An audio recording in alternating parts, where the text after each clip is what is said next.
the Fresno Community Youth Choir. Give them another hand.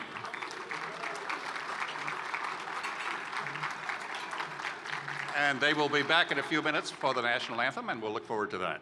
So good afternoon, ladies and gentlemen. My name is Al Smith. I'm the president and CEO of the Greater Fresno Area Chamber of Commerce, and I'm here to welcome you to the 2014 State of the City Luncheon. Every year we ask the mayor to stop her busy schedule to come to the community, the business community, the general public, the elected officials, to sort of give us an update on where the city is, where it's been the last 12 months, where it's going in the next 12 months, and give us a little part of what her vision is. And so she's been so kind to make this time available to us every year, and we appreciate for her doing that. As we begin our program, let me ask that you stand, and let's take a minute to honor this great country with the Pledge of Allegiance, then the invocation and the national anthem. Leading our pledge is Lorraine Salazar, the chairman-elect of the Board of the Chamber of Commerce and co-owner and CEO of Sal's Mexican Restaurants. It'll be then the invocation by the lead pastor of Fresno's First Baptist Church, the Reverend Joe Basil, and then it'll be followed by the singing of the national anthem by the Fresno Youth Choir. Everyone, salute. I pledge allegiance to the flag of the United States of America and to the republic for which it stands, one nation, under God, indivisible, with liberty and justice for all.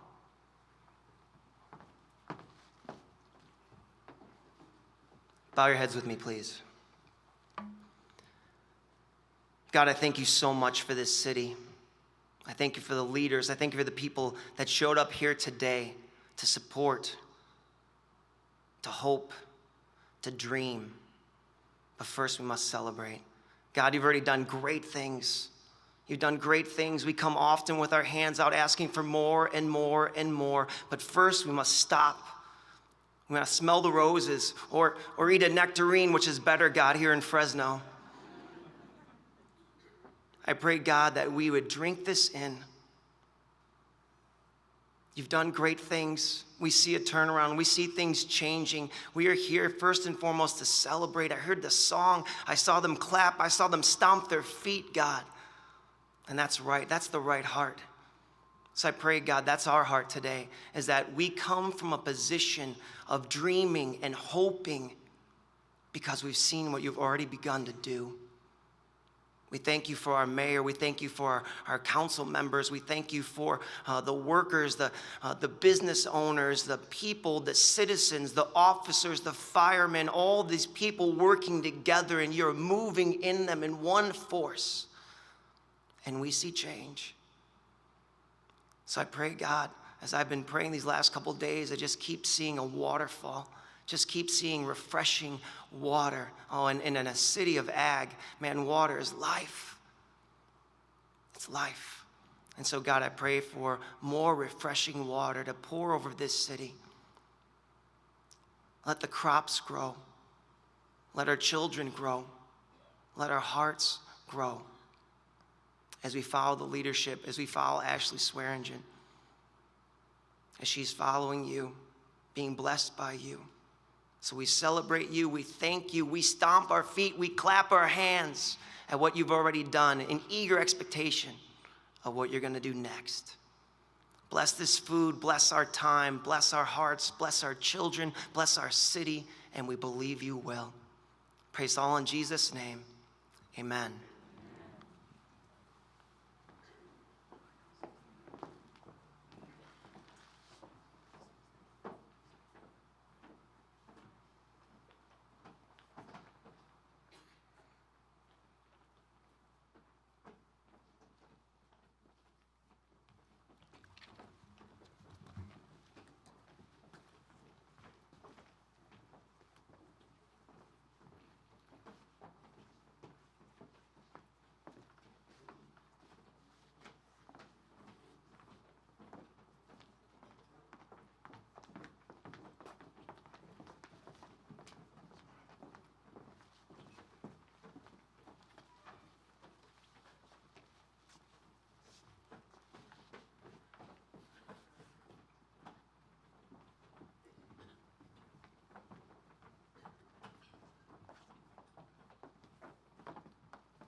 These are some of the best and brightest students, high school and college musicians from Fresno County. We're delighted to be here. Thank you to the Mayor's Office for having us. We're delighted, especially that the experience these students have this summer is made possible entirely through the generosity of the County Office of Education. They don't pay a single dollar to be in this group or to go on our 3-day tour to San Francisco, where we'll be singing in homeless shelters, at Grace Cathedral, and numerous other places. And one final song we'd like to leave you with is entitled Home by Philip Phillips.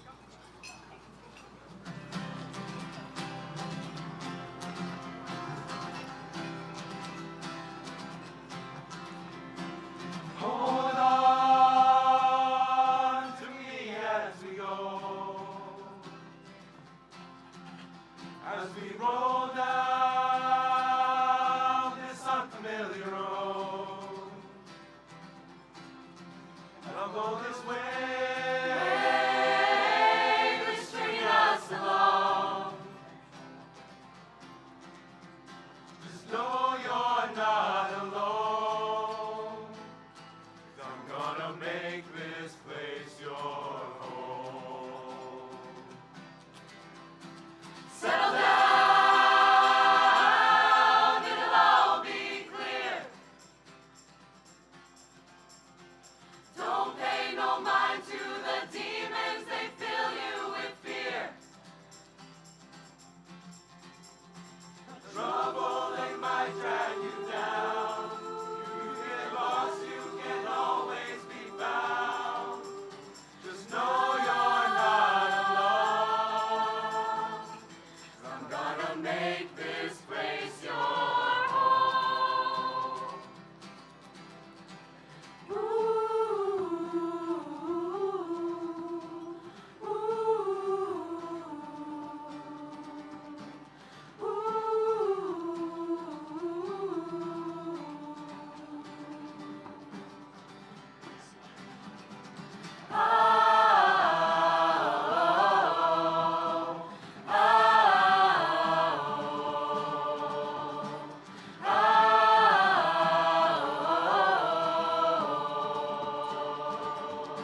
Why don't we give another hand to the Fresno County Youth Choir? Great touch. They, as you can see, they're a high-energy performing group. They're created by the Fresno County Office of Education under the leadership of Fresno County Superintendent of Schools, Mr. Jim Iovino. They will be performing July the 19th at the old administration building. So if you'd like a sort of an encore performance, I hope you will put that on your calendar and come out and join them.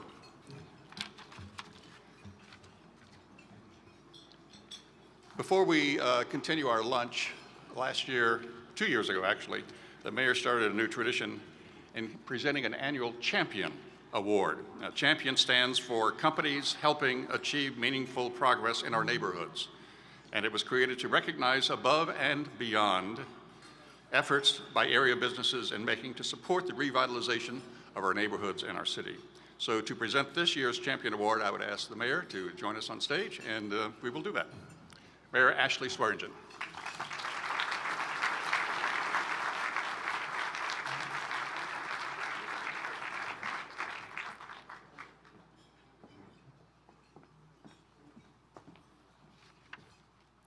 All right, thank you, Al, and good afternoon, everyone.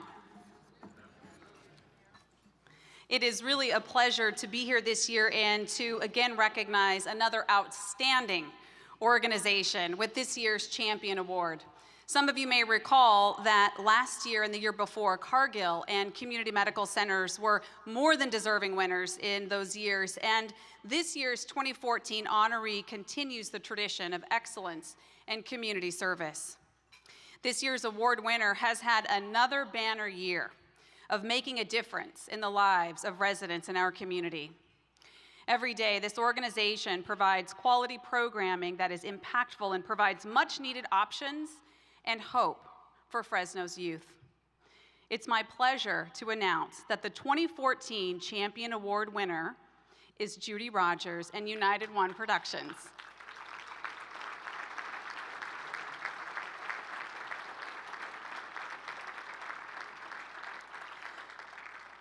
I'm going to tell you a little bit about what Judy has been up to over the last 3 years. She and her team are running the Mariella Brown Community Center, and it is truly remarkable what they are doing each and every day. They provide daily programs for seniors and adults and after-school programs for children, and those services include tutoring, computer skills, arts and crafts, dance, sports, resource fairs, and family barbecues. But remember, the Champion Award is all about recognizing the above and beyond efforts of area employers to help improve our neighborhoods and our city. And that is where Judy and her team at United One Productions really stand out. They provide specialty programs such as hip-hopology, which I'm thinking of taking myself, college prep classes, nutrition, exercise classes, young men's mentoring classes, and training under the Beautiful Ladies Improving Self-Standards, or BLISS girls, that teach young girls how to become women and young ladies. They established a First Tee of Fresno program, including instruction from golf professional Marvin Wiggs, that instills the qualities of character, leadership, and etiquette with young athletes. The numbers tell the story about why Judy Rogers is a champion. Under her direction, in 2013, United One Productions served over 250 families each week during its community food bank distributions. Over 450 families participated in their annual block parties. 135 students enrolled in after-school and summer programs, and there's been a 41% decrease in crime in Southwest Fresno this past year.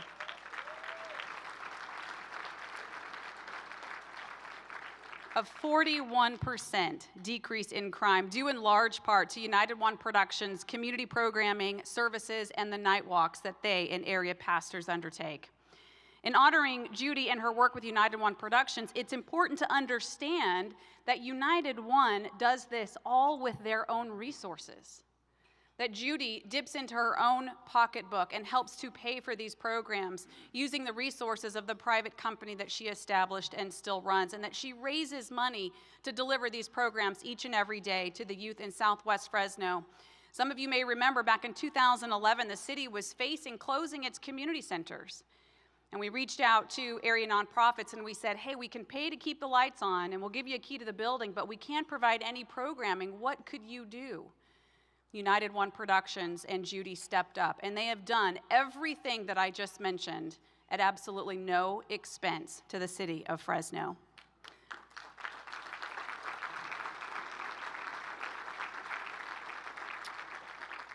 To Judy and her team at United One Productions and the Mariella Brown Center, we want you to know that on behalf of the city of Fresno, you have made a tremendous difference in the quality of life in our community, and we are forever grateful. Judy Rogers, Executive Director of United One Productions, please come forward and accept the 2014 Champion Award.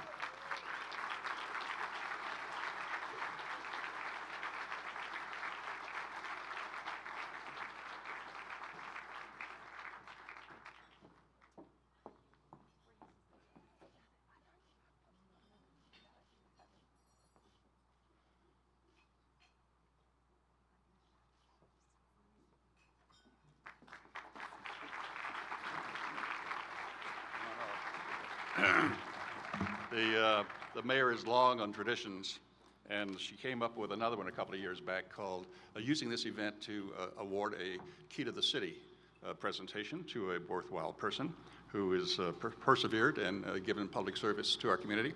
So once again, the mayor and the Key to the City. It is true, I like to give awards. I really like to celebrate. As Pastor Joe said, it's important that we gather each and every year and we honor the incredible work that's happening in our community. It helps to acknowledge the success we've had, and it prepares us for yet another year of the diligent work we're doing in Fresno. This is always one of the highlights of my year. It is the State of the City event and the awarding of the Key to the City. Now, you should know that things have gotten a little competitive around town about getting keys to the city. And I always tell people, I don't care if you're Taylor Swift, I don't care how famous you might be, we save the Key to the City to recognize one of our own here at the State of the City. It's a tradition that we began during my first term as mayor, and it really is important to recognize the extraordinary work that's going on in our community by one of our own citizens each and every year. The award has always gone to someone who embodies the values and the strengths of our community, a person whose life is a shining example of courage, character, and grace. Singling out one person for this award is always a difficult task, but this year, our Key to the City recipient has made my job just a little bit easier, simply through the course of her everyday actions that have displayed an exceptional capacity for public service and volunteerism. Today, we recognize someone who has found common ground with the angels. This recipient has built a reputation for service and compassion without peer, someone who has brought comfort, security, and stability to those less fortunate around the world, but more importantly, to Fresno's neighborhoods. I'm pleased to announce the recipient of the 2014 Key to the City is Rosalind Clark.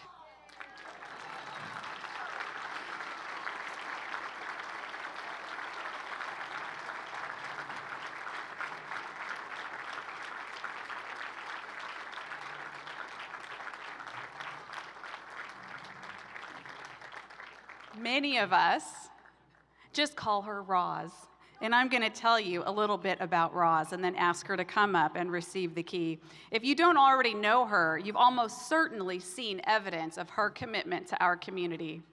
Those signs that you pass on the street that read Neighborhood Watch are there because of her. I don't know about you, but they always calm and reassure me that the residents that have stepped up to protect each other as well as their own investment are close by when I see those signs. Roz Clark's official title is President for the Fresno Police and Neighborhood Watch Association. She's the main reason that Neighborhood Watch has not just survived in Fresno, but it thrives. Roz and her husband Fred moved here right after graduating from college. Fred had taken a job in Fresno as a radar engineer, and they never left. That's not to say they didn't travel. Boy, has Roz Clark traveled. By her account, she and her husband have seen the wonders of 25 different countries, spending weeks and months in some countries due to Fred's work commitment. Her favorite places, besides Fresno, the rainforests in Bolivia, the marketplaces in India, and her favorite of all, Israel. She claims she's going to write a book about her travels in her spare time, but that's assuming she actually has some spare time. When she's not running Fresno's Neighborhood Watch, she volunteers with the Fresno Kiwanis Club, where Roz has been a member for 26 years. In fact, it won't surprise you to learn that the remarkable Roz was the first woman ever to be invited by the Fresno Kiwanis Club to become a member, and she dove right in. But nothing Roz has achieved in her lifetime reaches the same heights of service as her work with Fresno's Neighborhood Watch. She and her husband bought and developed several properties in the Lowell District back in the 1980s at a time when no one else was investing in our downtown neighborhoods. They soon discovered that there was a lot of activity happening around their buildings, and none of it any good. One day, Roz noticed a girl on her way home walking through the neighborhood, and she was frantically screaming. So Roz approached the girl, and she quickly began trying to figure out what was wrong with this little girl. The girl told Roz that she had seen a man stabbing himself. Roz continued asking questions and quickly understood that the child saw a man using a needle and was terrified at the sight of the blood, and she thought it was a violent act. Roz understood the situation. She wasn't scared, she was determined. This little girl inspired Roz to share the situation with the mayor and the police chief and said, "Something needs to be done." The chief said, "Roz, you're right, and you're just the person to do something about it." That began Roz Clark's journey with Fresno's Police and Neighborhood Watch. She started raising funds to set up watch districts in 4 regions, and she recruited chairmen to lead each region. Several years ago, when the city could no longer install neighborhood watch signs, Roz and Fred took on the challenge. They both signed an MOU with the city, and they are the only non-city workers allowed to place signs on city property. From March to October, Roz and Fred, and they really do work together as a couple. They've been married for 62 years in all.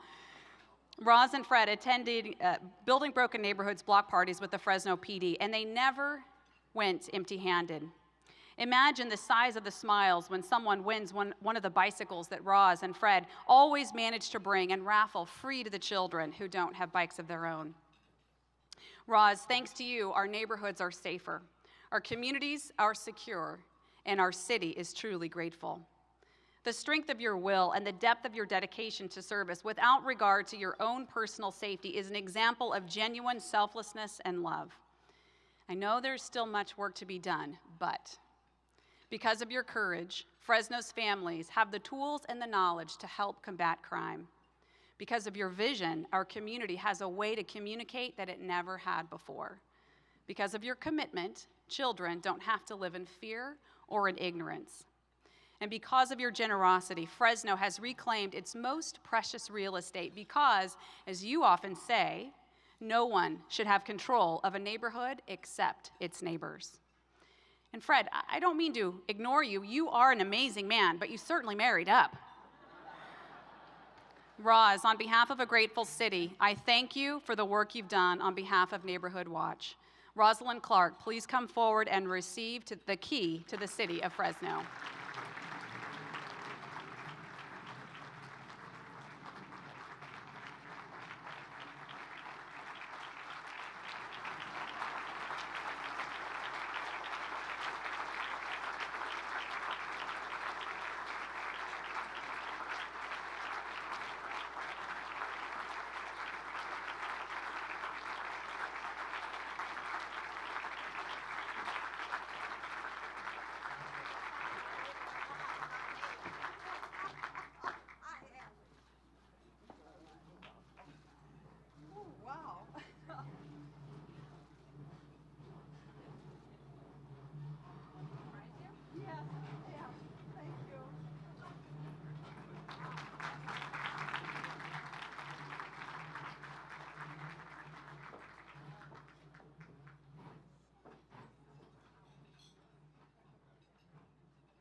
Okay, enjoy your lunch.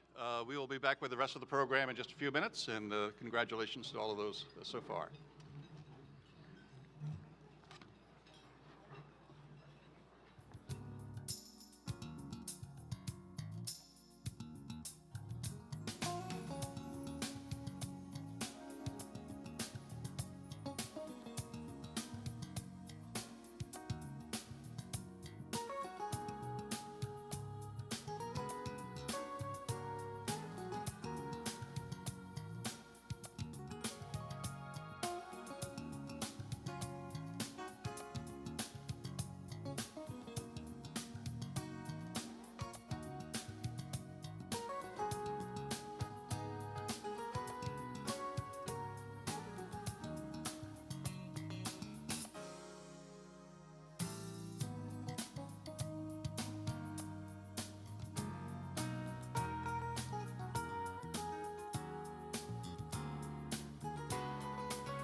I know many of you are still eating, and we want to respect your time, though. So if you don't mind, we will continue with the program and see if we can get you out of here at a reasonable hour.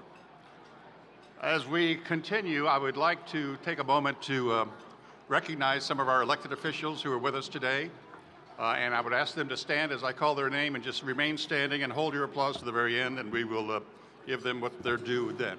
So, from the city, Fresno City Council Member Blong Zhang from District 1, Council Member Steve Brandow from District 2, Council Member District 4, Paul Capriolio, District 6, Lee Brand, and District 7, Clint Olivier.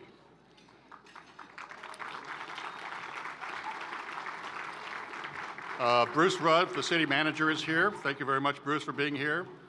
We have a lot of kind of new department heads at the city, and it might be, if you've not met them yet, it might be a good opportunity to let me acknowledge them. First of all, Tommy Esquivel from the Department of Public Utilities is here. Brian Marshall, Fresno Area Express.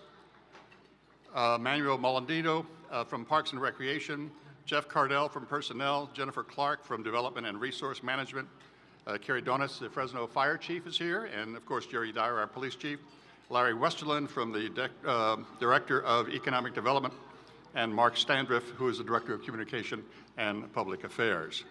So a lot of new people at City Hall doing the business of our community.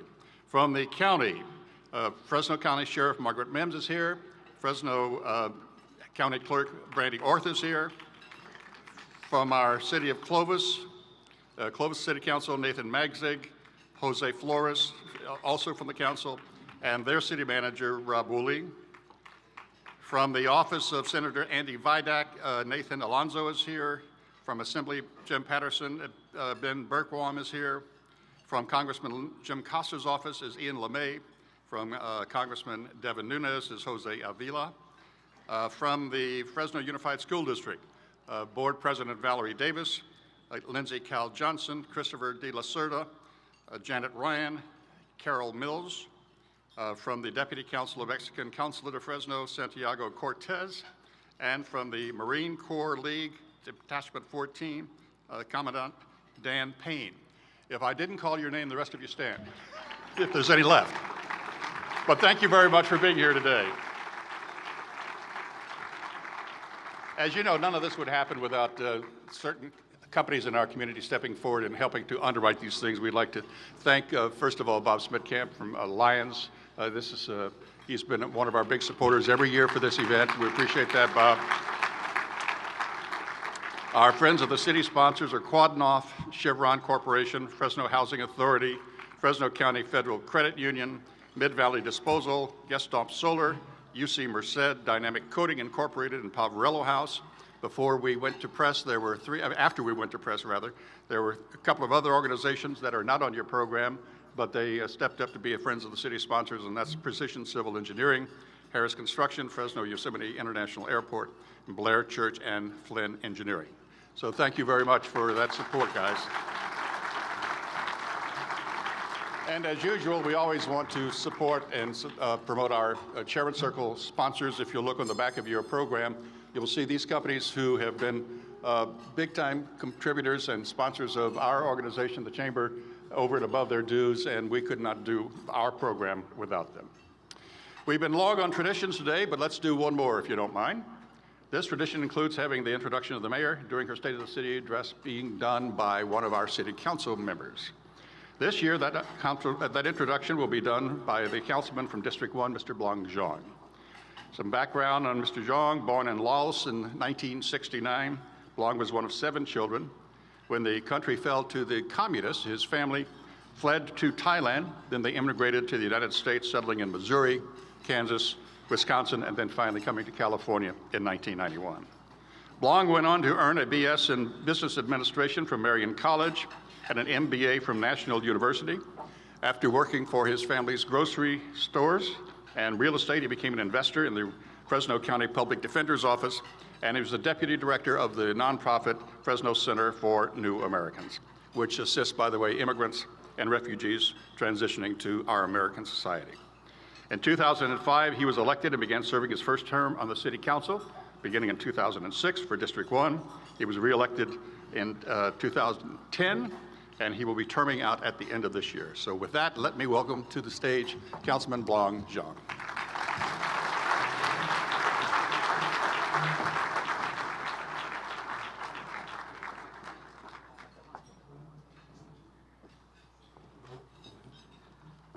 Sorry, Al, I gotta move this down a little bit here. And you took my time, Al. Can I get about 30 seconds back? I appreciate it. First of all, the tradition is really for the council president. And last year I missed that opportunity. So this year I had to go to Council President Brandau's office and we had to kind of arm wrestle for it.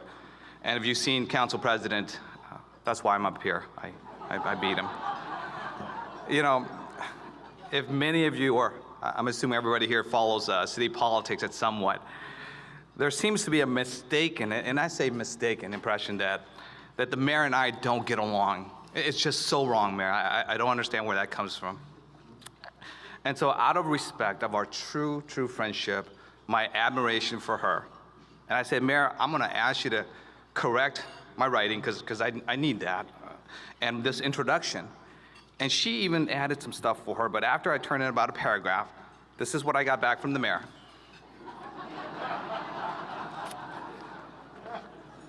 And it just says, she is the best mayor that I have ever served with.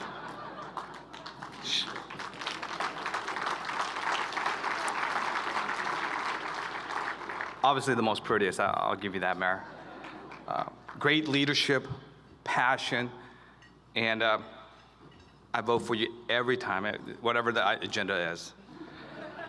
But seriously, folks, it is my honor to introduce our mayor. I mean, she is doing exactly what she has promised for the city. That's returning our city to financial health, restoring our downtown and our historic neighborhoods, promoting business growth, private investment, and today, to make the case that Fresno's best days are still ahead of us. So let us welcome our mayor, Mayor Ashley Swearingen.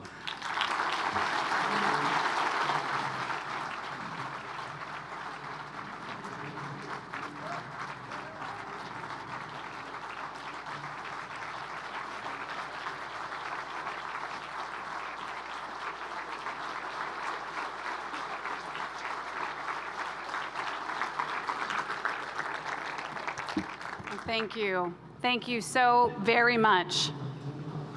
Thank you, Councilmember Zhang. And it was so good to be reminded that Blong is older than I am. That was for you, Steve. Okay. Yeah, but it is really a pleasure to work with Councilmember Zhang and to sometimes argue, always debate, but at the end of the day, know where he's coming from, and that is a commitment to serving his residents. And I'm very grateful to serve with Councilmember Zhang. I also want to thank Council President Brandau and all of my colleagues from the Fresno City Council. They've been recognized, but I would like them to, if they would again, please stand and be recognized one more time. Thank you to our Fresno City Council.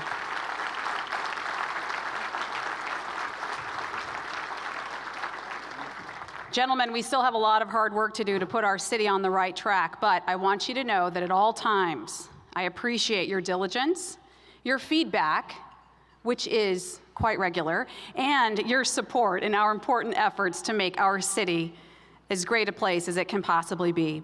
I'd also like to thank the Greater Fresno Area Chamber of Commerce for giving me this forum to update Fresno citizens on the state of our city, and I especially want to thank Chamber CEO Al Smith and Chairman Jack Hall.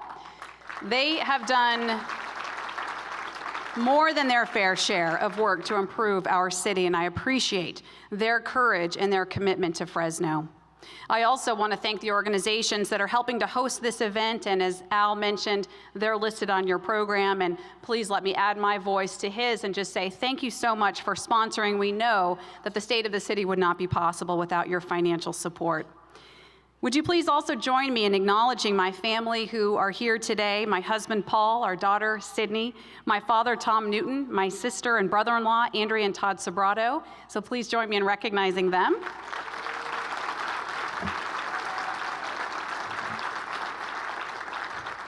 And with us in spirit today, but not in person, are Paul's and my son, Sam, and my mom, Ruth Ann Newton, who's visiting my grandmother in Tulsa. And I want to say thank you to my family. Thank you for the sacrifices that you have made each and every day so that I'm able to serve. We entered this office of mayor as a family, and I could not be more proud of each of you. It would be impossible to adequately recognize and thank this next group of people for what they do each and every day for our community.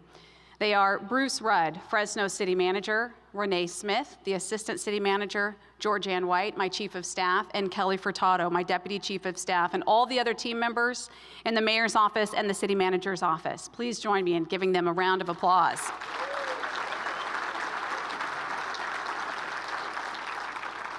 It is an honor to serve the residents of Fresno every day alongside such dedicated, smart, talented, and yes, fun, goofy, witty people.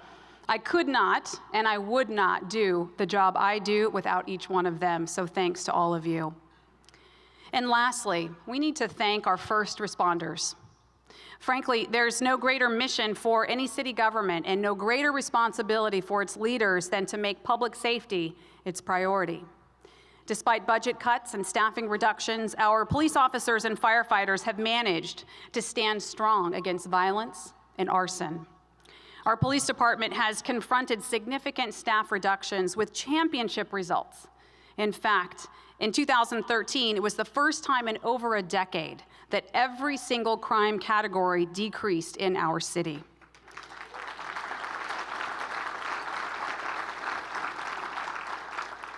If that isn't a testament to Chief Dyer's leadership ability and our police department's commitment to excellence, I'm not sure what is. Fresno's fire department has also met the challenge under the leadership of our dynamic and capable new fire chief, Carrie Donis. Carrie, we're so grateful that she accepted the position as our fire chief, and our fire department has responded in 2013 to over 37,000 incidents, resulting in 380 investigations, 61 arrests, and making our fire department one of the busiest in California.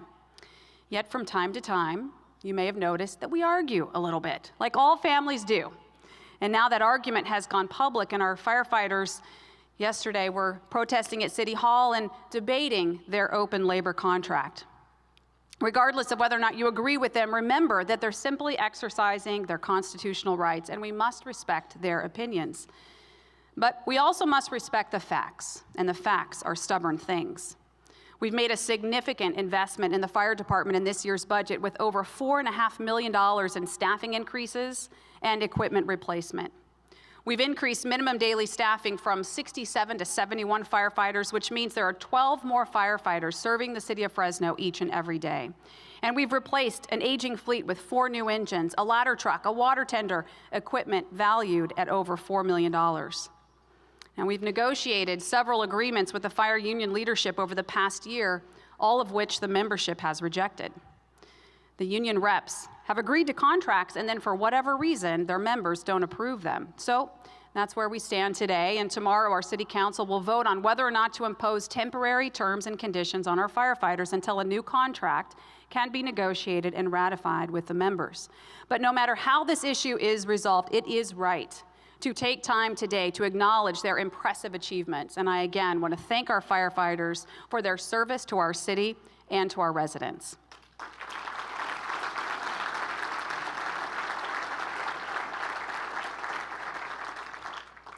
It's truly an honor to serve this city. Those of us who live here know just how special a place this is. We laugh and we roll our eyes when our hometown manages to find itself on just about every weird and obscure list you can conjure up. I recently saw that Fresno has been designated as the #1 city in the nation for good hair days, and of course, I had to completely agree with that list. But fortunately, every Fresnan knows 2 things. Number 1, we're tough enough to handle the jokes that may come at our expense because we know the real truth about our city. And 2, hello, Audra McDonald, where is your list of historic Tony Award winners? Sorry if I sound a little defensive, I'm still getting over California Chrome. But I am serious about the fact that we've seen a marked change in the word on the street about the city of Fresno around the state. As I've been traveling throughout California, the drumbeat of Fresno's accomplishments is growing louder and louder. And our city is being widely viewed as a turnaround city that has survived tough times and is on the road to recovery. I just returned from the annual U.S. Conference of Mayors meeting in Dallas, where hundreds of my peers gathered to discuss problem after problem that have a stranglehold over our nation's cities. Well, I can assure you, after spending time with my peers, that every city has its challenges. Some are more daunting and dangerous than others, and Fresno is no exception. However, I can tell you with full confidence that Fresno is leading the nation in solutions and in efforts to address the long-standing challenges we face in our community. My fellow Fresnans, I am pleased to report to you today that the state of our city is sound, our finances are stable, and our future is bright.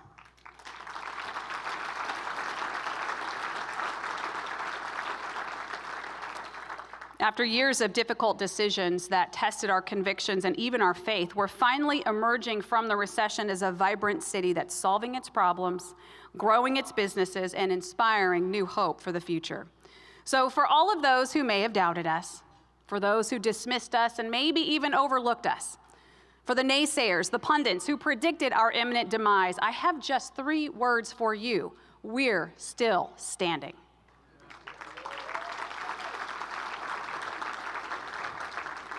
And we're standing because we chose the daunting task of facing enormous budgetary challenges with the determination and the grace necessary to deal with conflict as colleagues instead of opponents. Because we didn't let the perfect be the enemy of the good. And because despite late-night talk show wisdom that tries to claim otherwise, Fresnans are smart, we're generous, and most of all, we are resilient.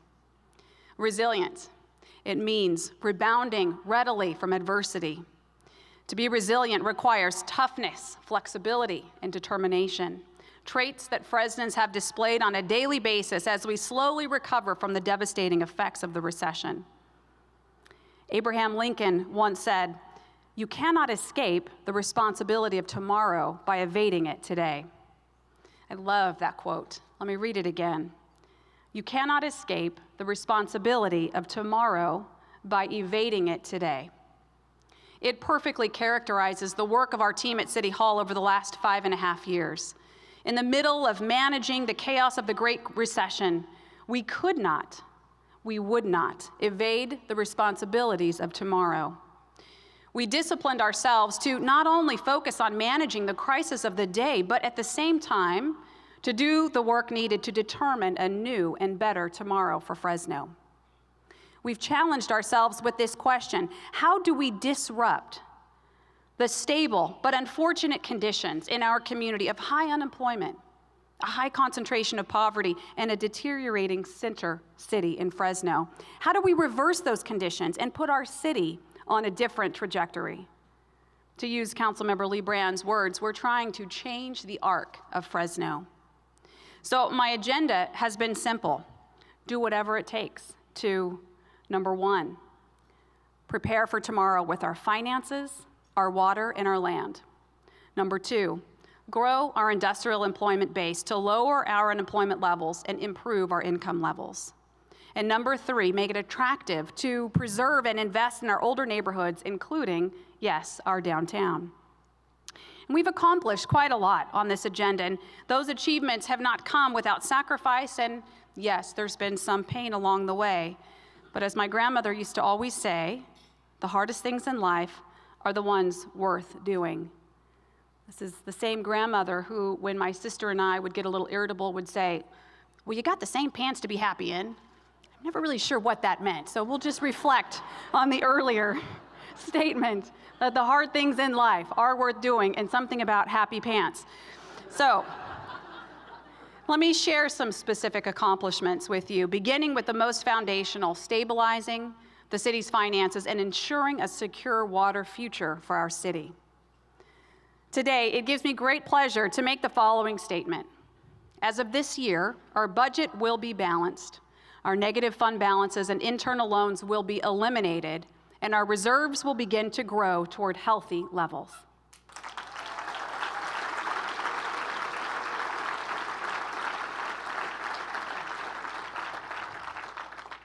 I've waited 5.5 years to say that, by the way. If we stay the course, we will have achieved true financial stability within the next 5 years. That's a full 10 years ahead of our original projections. That is, if we stay the course. Last week, as the council undertook its final budget deliberations, there were some last-minute motions that made their way onto the books by a majority vote of the council. Now, those motions were all for perfectly good causes and worthwhile projects, and if we had a 10% operating reserve and sufficient police and fire staffing levels for a city our size, I would happily support them. However, we're still a number of years away from achieving those goals, and the council's additional projects totaled $600,000. So early next week, I will deliver line item vetoes to the City Council and propose eliminating this additional spending in the FY 2015 budget. Now, staying the course also means realizing modest savings in our labor contracts as those contracts come open and employees are open for negotiations. For example, in the FY 2015 budget, we assume almost $900,000 in savings from our current contract with our fire union. Now, if we're unable to achieve those savings, that simply means we have to make cuts to service levels, and that's clearly not in the best interest of our community, as our service levels are already at minimal levels. So while I completely understand the views of our fire union, I must stay focused on what is in the best interest of the residents of Fresno. Our firefighters want more money, but our community needs more firefighters. Frankly, this type of tension will always exist with limited city resources. So we'll just continue to do our best to work with our employees and find the best path forward in managing these competing interests. Now, dealing with the natural tension between employee compensation versus improving service levels is not the only place where the city has a delicate balancing act. Nowhere do we face a more challenging or a more important balancing act than when it comes to securing our city's water future. Our lives and our city's viability depend on access to a reliable and sustainable water supply. Fresno's groundwater supplies are dropping fast, and that is not just related to the drought. Groundwater levels have dropped 100 feet over the last 80 years, and the trend continues. At the same time, we're overly reliant on groundwater for the majority of our water consumption, up to 88% at times. This cannot continue. Recognizing our unsustainable water practice, the Fresno City Council took courageous action last August, and they did what no city council in America wants to do. At the administration's recommendation, the council raised your water rates. I know if you ask them, the council will tell you that raising everyone's water bills is the next to the last thing that any of them want to do. That's right, I said the next to the last thing. They'll also tell you that the last thing they want to do is to fail to take action today on an issue as important as securing our city's water future. With the increased water rates, the city will be investing over $400 million to capture and treat enough mountain water to serve Fresno's needs and allow us to replenish our groundwater supplies in the next 10 years.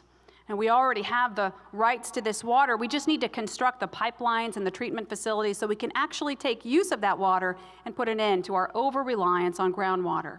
Our water plan will make that happen, and it needs to happen now. Now, with the same sense of urgency and tenacity, the city has been in a 5-year dead sprint to prepare our land and infrastructure for industrial expansion and job creation. We've been told time and again that we're missing out on opportunities for business expansion and attraction because we don't have the incentives or the infrastructure in place. So we've been plowing ahead to remedy that situation, beginning with our infrastructure. I'm pleased to report today that the city of Fresno now has almost 10,000 acres of industrial zoned land, and that with the build out of our water capital plan, we'll be among the best served communities in California. With over 180,000 acre feet a year in surface water allocations and over 80 million gallons per day of wastewater capacity, we can serve our existing ratepayers and accommodate the expansion of our industrial customers, a claim that many communities in California simply are not able to make. I'll tell you this quick story. We, not long ago, had a large employer in town evaluating whether or not they wanted to come to Fresno, and we had a great meeting with the water, wastewater, and all of the infrastructure heads in the city of Fresno, and I had prepped my team, and I had said, I want you to really promote, and you've got to really sell what we've got here, because we've got a great thing going. Some of you may know Steve Hogg. He's the city's assistant director for wastewater. If he's here today, he may be a little embarrassed at this story, but at the end of Steve's presentation to this major employer, he says, quite cockily, he says, "Frankly, when it comes to wastewater, we put other California communities to shame." I was so proud at that moment. That's right. We're on it. Nobody can take us when it comes to wastewater. Promoting our available land and infrastructure requires some incentives, though. We know we need some powerful incentives to draw the attention of investors from outside the region and the state. And we also know that the cost of power in California can be a major barrier to business expansion and attraction, so we set out to solve that problem too. Together with PG&E, the City of Fresno, and a coalition of 30 other cities and counties from low-income communities throughout Northern California, petitioned the California Public Utilities Commission for a meaningful economic development rate to incentivize business expansion and attraction. After almost 3 years of fighting for this rate, in April of 2014, an enhanced economic development rate was officially approved by the PUC. Now, this rate provides a 30% reduction in total power costs of eligible businesses for up to 5 years if they add jobs or, frankly, just keep the jobs they have in our Northern California communities, and some of you in this room may be eligible. We wanted to make the pot even a little sweeter here in Fresno, so we added our own local incentive. On January 30th of this year, our City Council adopted a fee waiver for industrial businesses that add jobs to our local economy, and every little bit of incentive helps. Lastly, we've known for years that too often City Hall's development process was a hindrance to job creation, not a support. And there are all kinds of reasons as to why that had become the norm in the city of Fresno, but we knew that the past didn't matter. What mattered is that we want to fix the process once and for all.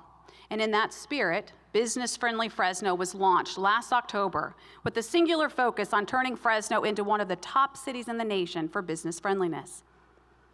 Now, many of you in this room know that when it's time to not just think outside the box, but instead to think like there is no box, it's time for Pete Weber.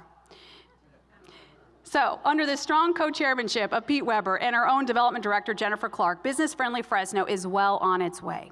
Pete and Jennifer, thank you so much for spearheading this effort and for your terrific work.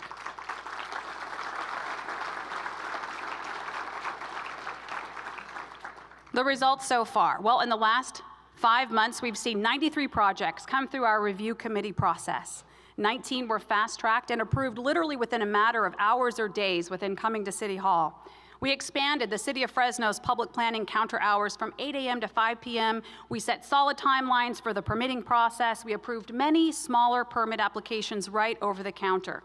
We've added 5 new positions devoted to the permit review process, and in the very near future, we'll also add an assistant director and a project coordinator to ensure that the goals of Business Friendly Fresno are fully implemented.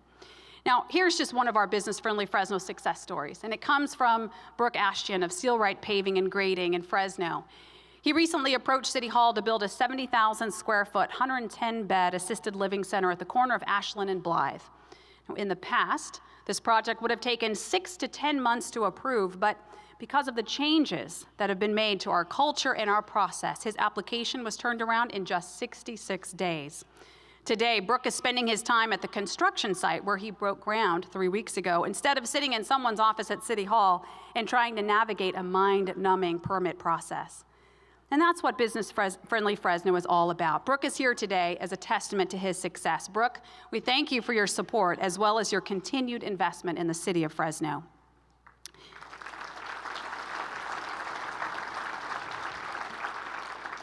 Now, by no means am I saying that our job is complete when it comes to priming the pump for improved industrial recruitment and expansion in Fresno. It won't be complete until our unemployment rate is at or about the state average. But after being benched for years because of our lack of preparation, I'm pleased to report that with these accomplishments, we're at least on the field with a competitive team and we're poised for big wins. Now, more accomplishments. Bus rapid transit, the general plan, neighborhoods, and yes, of course, downtown. After almost 13 years of work, planning, and in the end, strong political debate, on March 20th of this year, the Fresno City Council finally adopted a bus rapid transit plan for its busiest transit routes, Blackstone Avenue and Ventura Kings Canyon. And as an added bonus, they added accelerated service along Shaw Avenue. BRT is finally moving forward in the city of Fresno, and the timing couldn't be better because it really is a major building block for the city's 2035 general plan. Now, I appreciate that the words city and general and plan, especially when they're all in the same sentence together, sometimes have an adverse effect on any audience. I can see it right now. Some of you, your eyes are rolling in the back of your head and you're like quickly about to nod off when you hear any city official utter those words. But keep in mind a quote from President Teddy Roosevelt. We should not forget that it will be just as important to our descendants to be prosperous in their time as it is for us to be prosperous in our time. And that's what the 2035 general plan is all about. It is literally our community's blueprint for the next 20 years for everything from police and parks and fire and pipes and schools and all of the elements that we experience in our community. It attempts to look 20 years down the road and predict our population at that time, and then work backwards from there to figure out how and where the city will accommodate that additional population growth in a manner that produces the most positive outcomes for all of our residents.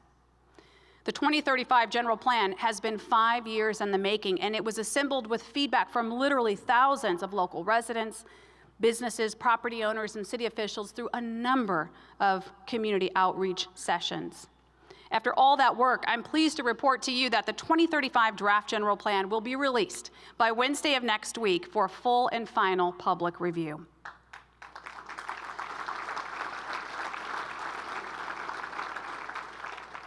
Now, when you review the plan, you'll find that this document provides opportunity for new residential construction in our city. Certainly, there's plenty of that, but it also returns a focus to the neighborhoods that we've already built and asks the questions, how do we take care of these neighborhoods? And how do we make sure they're vibrant and that we experience revitalization in these older neighborhoods and the more established parts of our city? The plan calls for the creation of a massive infill opportunity zone for the neighborhoods south of Herndon and including Pinedale. We'll do everything possible in this major portion of our city to incent reinvestment back into older homes and older neighborhoods. And it calls for strategically phasing new growth to allow for revitalization and rehabilitation to stay on pace with new construction. In short, the 2035 general plan proposes a balanced, well-thought-out strategy to face the challenge of restoring older buildings and older neighborhoods. Neighborhoods like El Dorado Park by Fresno State and Southwest Fresno, neighborhoods which have been a focal point for the Building Neighborhood Capacity Program, also known as BNCP. This is a national effort sponsored by the White House's Neighborhood Revitalization Initiative. We're one of 4 cities in the nation selected to participate in BNCP, and as a result, resident leaders have prioritized their concerns. They've worked side by side with city leaders, with site directors, from officials from not only the city, but the Housing Authority, the EOC, Fresno State, Fresno Unified, First 5, and Wells Fargo, to name just a few. These residents are learning that they can take back their neighborhoods, one block at a time. The results of this work have been so promising that Fresno's been asked by the federal team to expand their BNCP work in yet another Fresno neighborhood. And that neighborhood, I'm very pleased to announce today, is the Yakomi neighborhood.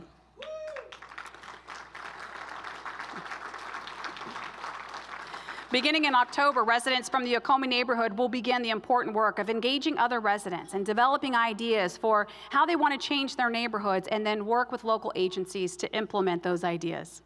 Stella is here today.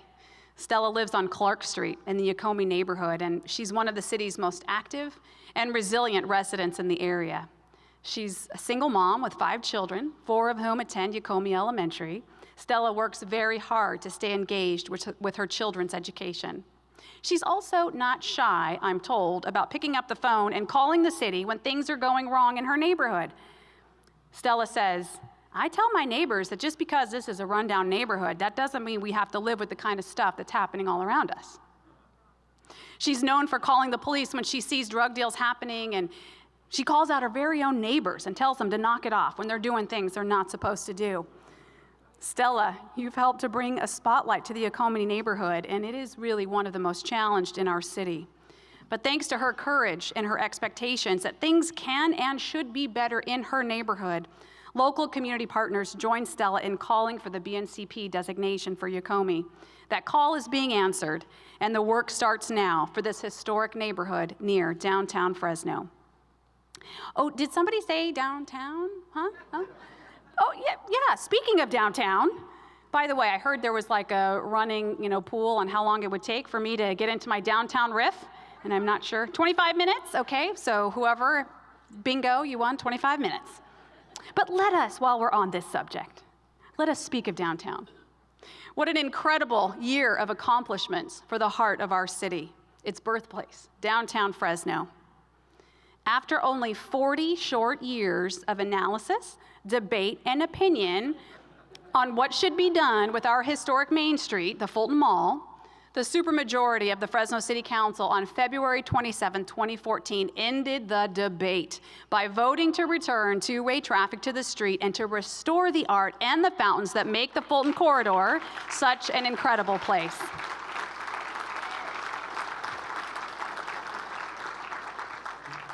This vote followed 4 years of work with residents, property owners, downtown stakeholders to develop a comprehensive plan for the Fulton Corridor.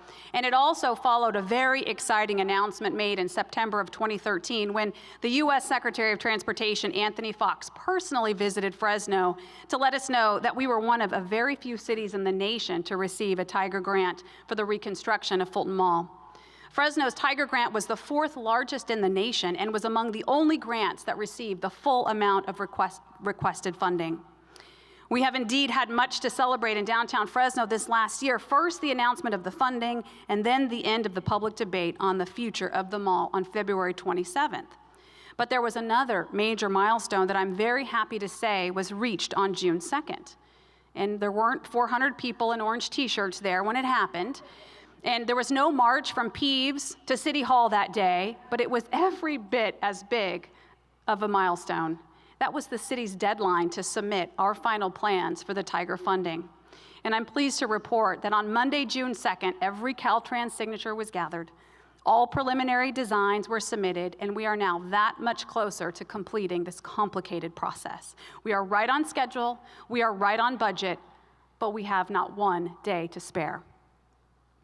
So the city remains on track to bid the project later this fall, and assuming we clear our last hurdle and that the bids come in under budget, we'll look to take the construction package to the council to award a construction contract in December, and the reconstruction of Fulton Street will start in early spring 2015.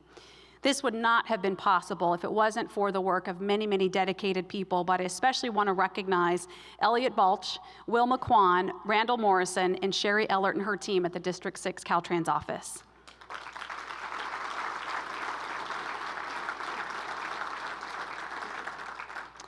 Now, all this talk about budget and water pipes and pedestrian malls and wastewater, zoning, land use, transit plans, I don't want you to think for a second that we at City Hall believe that pipes and policies are the point. We know that they are not. But we also know that getting it right when it comes to infrastructure, land use policies, city finances, getting it right means that we can be a part of creating opportunities for people. People like Charles. Charles did 3 tours in Vietnam. He earned a Purple Heart, and yet that commendation did not shield him from falling prey to homelessness. Charles has been living on Fresno streets for the last 7 years. He's well known by the staff at the Poverello House and the Fresno Housing Authority because he's the guy who's always looking out for other people. He's known for breaking up fights on the streets and trying to keep the peace. The POV, the Housing Authority, and the VA had offered Charles housing on several occasions, but he would always say, give that housing to someone else. They need it more than I do. And then he would go help that person pack up their belongings and move into their new apartment. It's his nature to serve others. He served his country, and now he's serving others on the streets of Fresno. It was okay that Charles offered his housing to other people for a while until he recently got sick and was hospitalized. The staff at the POV and the Housing Authority approached Charles yet again, and they encouraged him to stop being the hero and actually take advantage of the opportunity to get off the street and to get well. Today, Charles is just days away from getting his own apartment, thanks to the Poverello House, the Fresno Housing Authority, and the Fresno VA.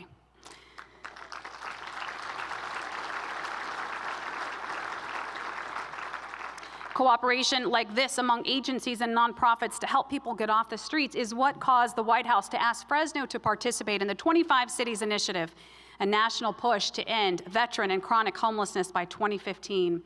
Now, this initiative is a multi-agency effort. It's sponsored by the U.S. Department of Veterans Affairs, the U.S. Department of HUD, the U.S. Interagency Council on Homelessness, and representatives from a host of local organizations, including the Continuum of Care, the Fresno VA, the Housing Authority, the county, the city, partners like the POV, West Care, Turning Point, Kingsview, the EOC, and many others are working together to end homelessness for at least 60 veterans in just the first 100-day phase of this work.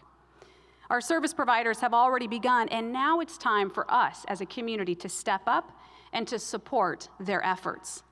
Just last month, 25 Cities Fresno challenged Fresno First Steps Home to reach a major goal of raising $100,000 between now and September to provide the matching funds needed for the city to access $100,000 in federal grant funds.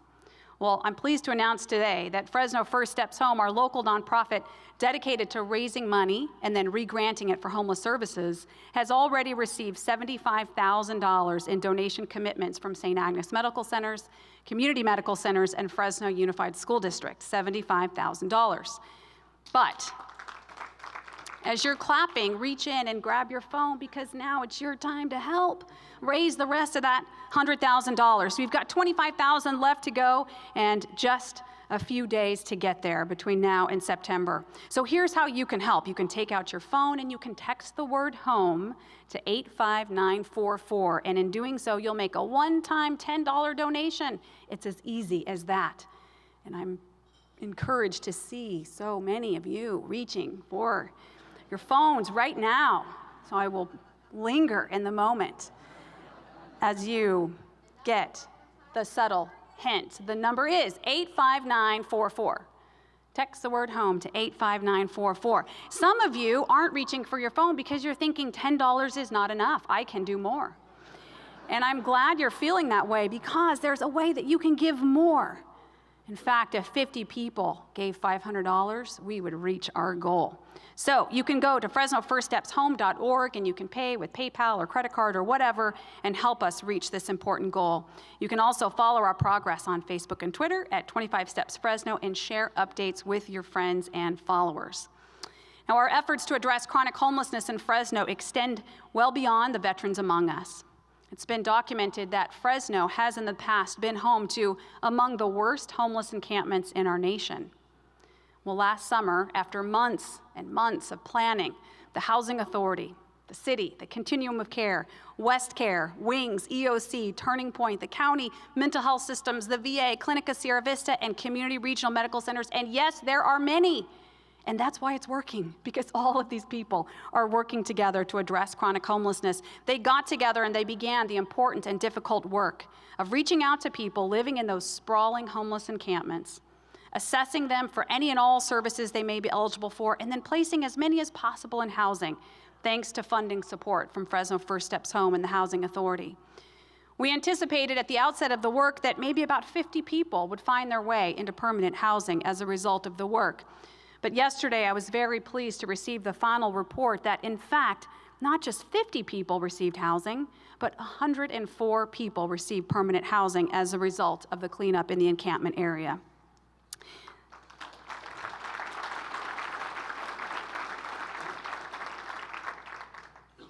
Housing as many as possible from the encampments and then clearing the encampment was really an incredible undertaking. And we knew that once the area got cleared, we would have to be diligent to make sure that it remained in the same condition.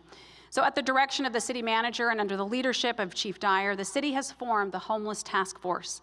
It's led by Sergeant Robert Dewey, the Homeless Task Force daily. Give him a hand. Sergeant, thank you. Over the past few weeks, the Homeless Task Force has recovered over 2,100 shopping carts. That's well over $350,000 of stolen property, returned to local grocery stores, and our city has not only seen crime reduced, but the homeless encampments in Fresno have remained virtually eliminated. Great job. I want to mention just one other success story, and then I'll close. In addition to homelessness, we know in Fresno that one of our biggest obstacles as a city is facing the alarming presence of slumlords whose lack of attention and complete disregard for basic human dignity have created unsafe, even dangerous conditions for our residents. One of the big news stories of the year took place at the Fresno Inn. It was a housing complex that had been issued countless violations, including structural issues, insect, rodent infestation, substandard plumbing, and electrical systems. So on May 7th, after consulting with local officials, we shut down the Fresno Inn, but that left 72 people, including 9 children, 3 veterans, immediately homeless due to a gas leak. So we contacted the property owner and we asked them to help with the relocation process, but they chose not to, just saying, do whatever you're gonna do. Thankfully, the community stepped up to fill the void. The Red Cross provided voucher cards for food. The Central California Animal Disaster Team provided pet food in crates so that pets could be transported. But the biggest humanitarian for the Fresno Inn residents was Brad Hardy, president of Regency Property Management. Brad showed up daily at the Fresno Inn, including evenings and weekends, to get to know the residents. He teamed up with West Care to ensure that they were offered reduced, sustainable rents to these new tenants. He offered free rent for the rest of May with no deposit, and he reduced rents to afford his new tenants the opportunity to succeed. No resident of the Fresno Inn was required to perform a credit check, thanks to Brad. He told everyone he rented to that he wanted to see them continue to grow and to build their credit regardless of their previous rental history. At this time, every former resident who was displaced at the Fresno Inn who asked for the city's help has found new housing, thanks to our community revitalization team, DARM staffers, and heroes like Brad Hardy. Brad, please stand and be recognized.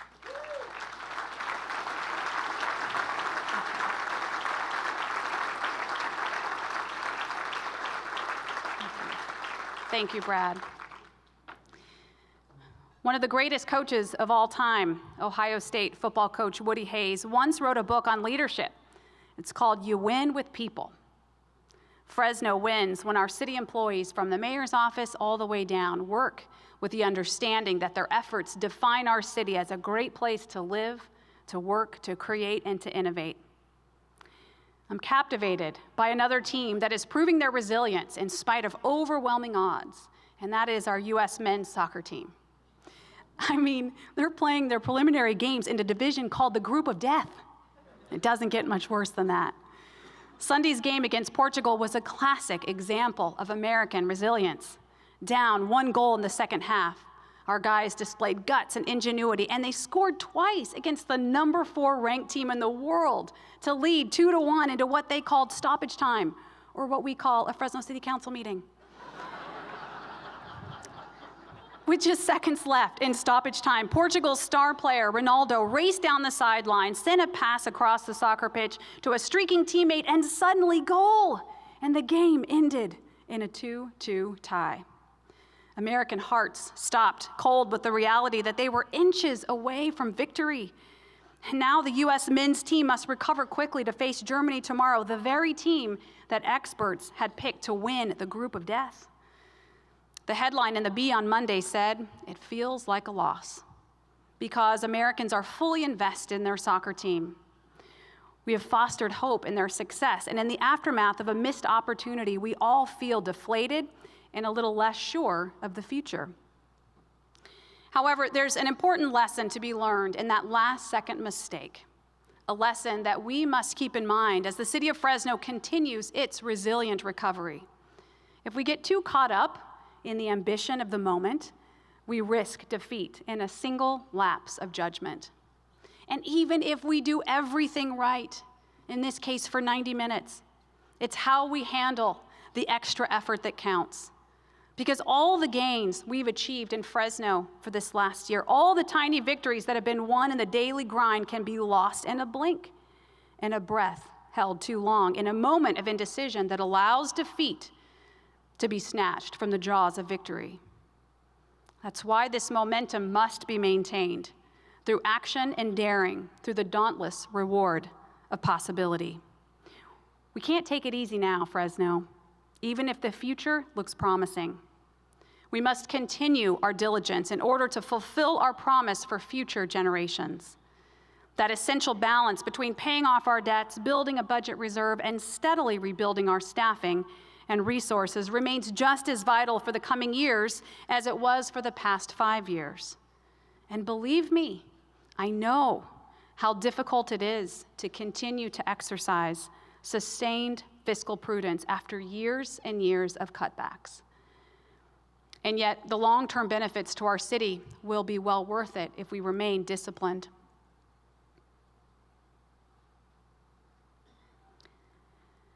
I close this year's State of the City address not knowing whether or not this will be my last as mayor.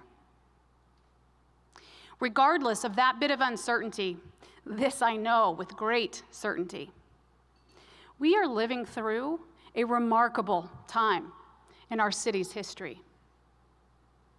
It's been a time of having to grow increasingly uncomfortable with the status quo conditions of high unemployment, high poverty, low educational attainment, and low income levels. I don't know about you, but the thing I've noticed about being uncomfortable is that it's really uncomfortable. It's kind of like sand in the pants. You get to the point where you just can't take it anymore, and something compels you to change your pants and your community. You find yourself doing things that you never thought in a million years you would do for the sake of seeing things change. As a community, I believe we're finding the courage to do things differently, to challenge conditions that we are nowhere near well-equipped enough to challenge. We're under-resourced. The problems, they're too big. These things can't be fixed. The market's just not there. That part of our city is just too far gone. I know all of these arguments. I hear them all the time. But here we are, doing it anyway. Why? Because we know that we cannot stay where we've been. We are now too aware, too uncomfortable with letting things be the way they've always been. I believe we are at the point as a community that we're willing to risk it all, even disappointment and even failure, to see the scales tip in Fresno's favor. And it's because of that level of commitment that I see in you and that I see in our community, and that level of hunger, that sense of urgency, and that determination that makes me know with certainty that it's going to work. I count it a lifelong privilege to be a part of this community and to be a part of its transformation. Thank you, and may God bless you, and may God richly bless the city of Fresno.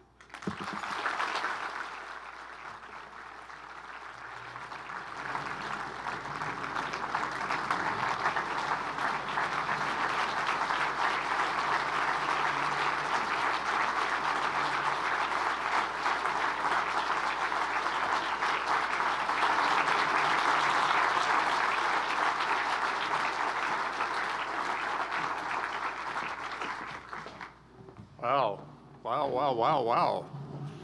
Thank you very much, Mayor. Thank you for some great comments, and best of luck no matter where your future takes you. So I would like to thank the Champion Award winner, Judy Rogers, Key of the City, Rosalind Clark, Lorraine Salazar, and Pastor Joe Basil from the First Baptist, and of course the Youth Community Choir, or Fresno County Youth Choir.